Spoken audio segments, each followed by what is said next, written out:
যা করছো অনেক ভালো করছি। মাইসু, তুমি একটু রুমে যাও তো। এই, তোমাকে আমি বারবার বারণ করছি তুমি বাচ্চারা মোবাইল দেখে কিছু খাওয়াবা না, তারপরে তুমি ওরে মোবাইল দেখা খাওয়াইতেছো। কেন করতেছো এটা? তুমি জানো না তোমার মেয়ে মোবাইল না দেখলে ভাত খেতে চায় না? সেটা কি আমার দোষ? বুঝতে পারলাম তোমার দোষ না। আমার মেয়ে যখন দুনিয়াতে আসছে তখন কি সাথে করে মোবাইল নিয়ে আসছে? আর ওর যে বাজে স্বভাব পেতেছে এটার দোষ কার?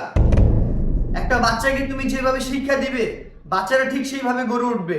এই মোবাইলের কারণে বাচ্চাদের কত ক্ষতি হচ্ছে সেটা কি তোমার ধারণা আছে? বলো।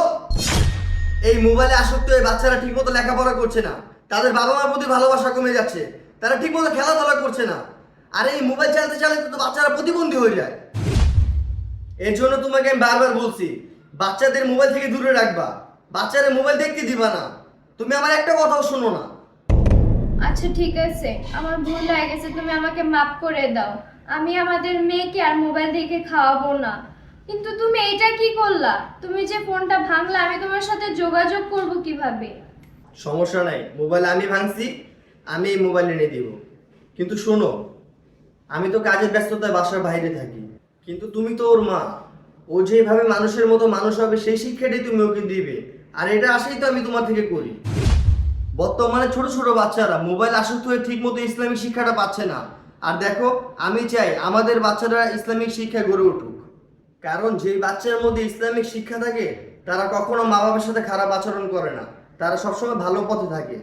আর তাদের জন্য মা বাবা অনেক সম্মান পায়। আর এই জন্যে আমি তোমাকে বারবার বলি তুমি ওকে মোবাইল থেকে দূরে রাখো। আচ্ছা ঠিক আছে, তুমি কোনো চিন্তা করো না, আমরা ওকে মাদ্রাসায় ভর্তি করে দিব। ঠিক আছে, সেইটাই যেন হয়। আমি চাচ্ছি আমাদের বাচ্চাটা ইসলামিক শিক্ষায় মানুষের মতো যেন মানুষ হয়। আচ্ছা ঠিক আছে, তুমি বসো, আমি তোমার জন্য পানি নিয়ে আসি। আচ্ছা।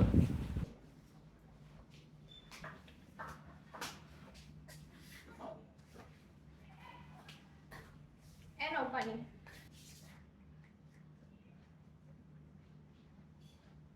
মোবাইল ফোন মাত্রাতিরিক্ত ব্যবহারের ফলে শিশুর শারীরিক ও মানসিক বিকাশে অনেক খারাপ প্রভাব পড়ে।